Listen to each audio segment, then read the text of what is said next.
Hi, it's me again with Corel tips and tricks. And earlier today, I made a couple videos using the different tools to make different effects. And this is one that's pretty cool. So what you can do is we're going to take away the fill by left clicking and then right clicking a color. Make it something other than a hairline. A little bit thicker is a little bit better.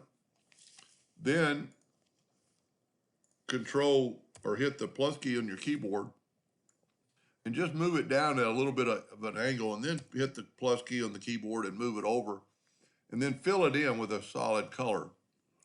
Now we're going to make this one red, and we'll take and go up to effects, down to blend. I've already got my blend. I'm going to blend 200 times, which is a lot, but it makes a smooth blend. And then put your B back by nudging it over, and that looks cool, but then you can go to object, order, back a page, and it looks like the red is coming out in boxes. So it looks like the blue be a pretty good effect, and you could do it, for a whole name or a word. You probably couldn't do the whole alphabet, but it's a pretty cool effect. Hope that helped. Thank you for watching.